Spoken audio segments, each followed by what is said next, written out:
Hello दोस्तों, आपका स्वागत है हमारे channel are and motivational magic पे। दोस्तों, गौतम बुद्ध की कहानी जीवन से जुड़ी हुई कहानी है और आज भी हमारा मार्गदर्शन करती है। यही कारण है कि हिंदी में गौतम बुद्ध की कहानियाँ बेहद लोकप्रिय है। इसी मकसद से हम आपके लिए एक गौतम बुद्ध की लोकप्रिय कहानी लेकर आए हैं।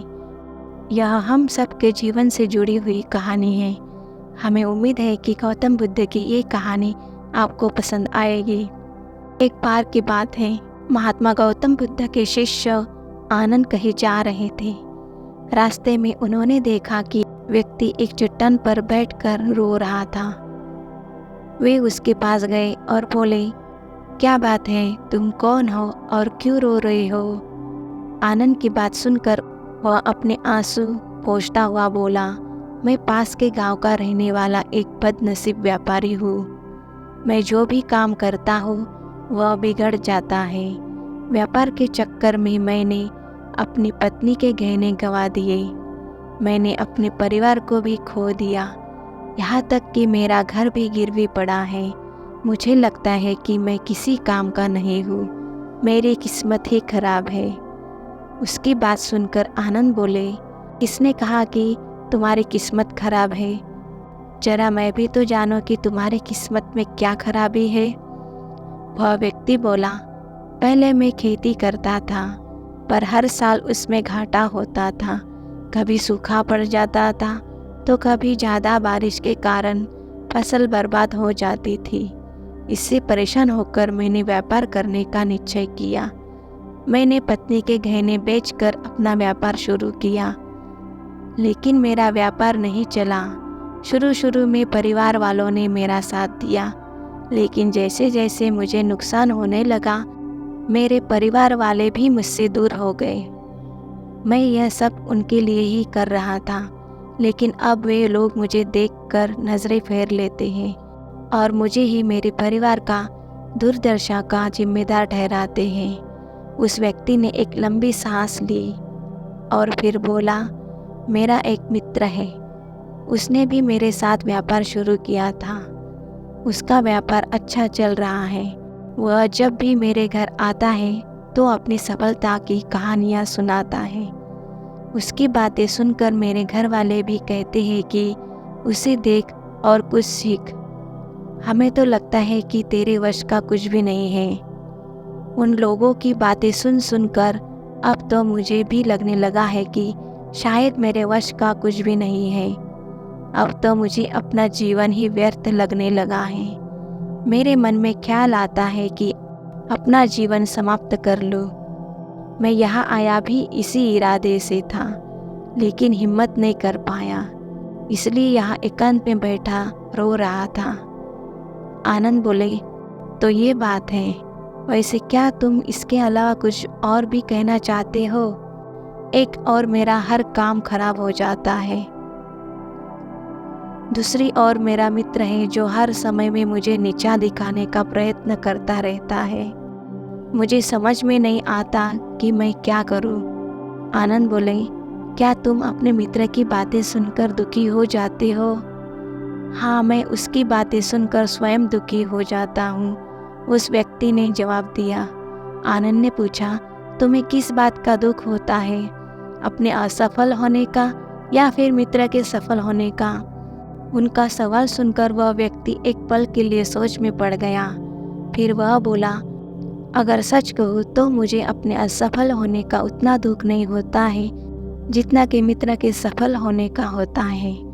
अर्थात यदि तुम्हारा मित्र असफल हो जाए तो तुम्हें खुशी होगी? आनंद ने प्रश्न किया। वह व्यक्ति बोला, हाँ, मुझे बहुत खुशी होगी।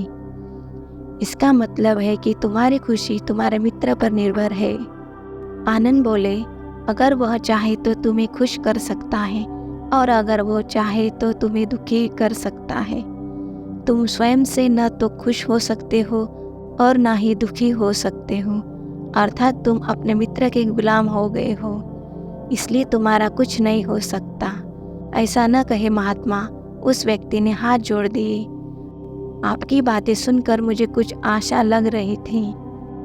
आनंद बोले, जब हम किसी से आशा बांध लेते हैं तो उस पर निर्भर हो जाते हैं। ऐसे में हमारी खुशी और दुख भी उस पर निर्भर करने लगता है। इससे बेहतर कि तुम अपने आप से आशा बांधो। जब तुम ऐसा करोगे, साथ ही पूरे जतन से काम करोगे, तो तुम्हें सफलता अवश्य प्राप्त होगी। यह कहते हुए आनंद ने एक पल के लिए उस व्यक्ति की ओर देखा, फिर अपनी बात आगे बढ़ाई। तुम्हें लगता है कि तुम्हारा मित्र तुम्हें दुखी करने आता है, करो तो वह बातें तो सच्ची ही कहता है। वह अपने संघर्ष और अनुभव की बातें बताता है। तुम उन बातों से बहुत कुछ सीख सकते हो। तुम्हें इसके लिए उसका धन्यवाद करना चाहिए कि तुम्हें घर बैठे कुछ अनुभव मिल रहे हैं। तुम उन अनुभव का लाभ उठाओ, नई शुरुआत करो, कर्म करते जाओ, हार मत मानो। एक दिन तुम्हें सफलता अवश्य मिलेगी। आज तुम जिसे अपना बुरा वक्त या बुरी किस्मत कह रहे हो, एक दिन यह बदल जाएगी। इसी के साथ तुम्हारे विचार भी बदल जाएंगे। और देखना, जब तुम्हारा अच्छा वक्त शुरू होगा, तब तुम्हारा मित्र भी तुम्हें अपनी सफलताओं की कहानियाँ नहीं सुनाएगा। तब वह अपनी असफलताओं की बातें बताएगा, ताकि तुम उसकी बातें सुनकर भ्रमित हो जाओ, तुम्हारा आत्मविश्वास हिल जाए और तुम गलत निर्णय ले सको। लेकिन उस समय भी तुम्हें अपनी बुद्धि का प्रयोग करना होगा। तुम्हारा मित्र जैसे आज तुम्हें दुखी करने आता है, उसी तरह उस समय भी वह तुम्हें दुखी करने आएगा। क्योंकि जिस तरह उसे दुखी देखकर तुम्हें मज़ा आता है, उसी तरह उसे भी तुम्हें दुखी देखने में उतना ही मज़ा आता है। वह व्यक्ति बोला, आपने सही कहा, लेकिन मेरा सबसे बड़ा दुख यह है कि मेरे परिवार के लोग भी इसमें शामिल हैं। वास्तव में मैं तो अपने परिवार के लिए अच्छा करना चाहता था, लेकिन वे लोग भी मेरी बात नहीं समझते हैं। वे भी मुझे गलत कहते हैं और अब तो वे मेरे साथ भी नहीं हैं। आनंद बोले, मैं सब समझ गया। तुम सांत्वना चाहते हो। वास्तव में इस दुनिया में सभी लोग सांत्वना ही चाहते हैं। हम चाहते हैं कि हम जब भी कुछ करें तो लोग हमारी प्रशंसा करें, लेकिन आमतौर से ऐसा नहीं होता है। इसलिए हम दुखी हो जाते हैं। हमें लगता है कि हमारे मित्र परिवार वाले सब मतलबी हैं। लेकिन तुम अगर किसी को अपना परिवार मानते हो और उसके लिए कुछ करना चाहते हो, तो तुम्हें ऐसा क्यों लगता है कि तुम दूसरों के लिए कुछ कर रहे हो? वास्तव में तुम अपनी खुशी के लिए कर रहे हो। इसलिए परिवार के लिए कुछ करना वास्तव में अपने लिए ही करना होता है। लेकिन अगर ऐसा करते समय तुम्हें लगता है कि तुम अपने लिए कर रहे हो, तो तुम खुश रहोगे। क्योंकि जब तुम अपने लिए कुछ अच्छा करते हो या करना चाहते हो, तब तुम्हें सांत्वना की ज़रूरत नहीं पड़ती है। आनंद की बातें सुनकर उस व्यक्ति के चेहरे के भाव बदल गए। वह बोला, आप सही कह रहे हैं, मैं समझ गया हूँ। अब तक मेरी किस्मत खराब इसलिए थी क्योंकि वह दूसरों के हाथ में थी। अब मैं अपनी किस्मत को अपने हाथ में रखूँगा। मैं फिर से प्रयत्न करूँगा, पूरे मन से काम करूँगा, और जब तक सफलता नहीं मिल जाती, चैन से नहीं बैठूँगा। उस व्यक्ति की बात सुनकर आनंद मुस्कुराए और उसे एक छोटी सी डिबिया देते हुए बोले, इस डिबिया को हमेशा अपने पास रखना। इसमें एक ऐसा राज है जो तुम्हें बड़े से बड़े दुख से भी बाहर निकाल देगा। लेकिन इसे तभी खोलना जब तुम्हारे जीवन में कोई रास्ता न सुझाई दे और तुम्हें लगे कि सब व्यर्थ है। यह दुनिया व्यर्थ है और यहाँ रहना भी व्यर्थ है।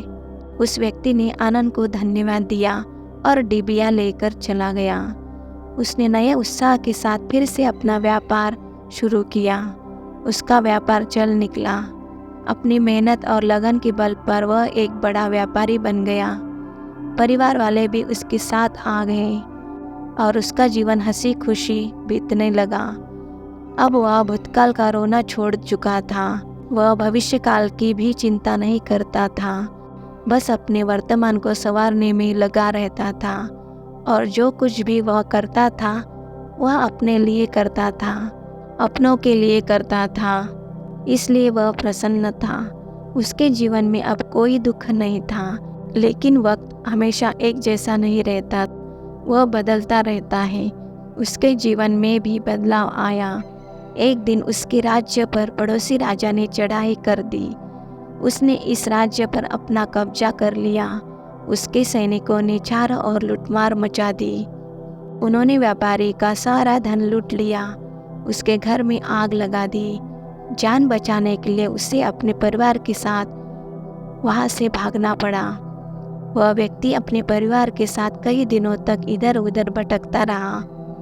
वह दाने दाने को मोहताज हो गया। उसका बच्चा बीमार हो गया। इलाज के अभाव में वह तड़पने लगा। यह देखकर उसका हृदय कांप उठा।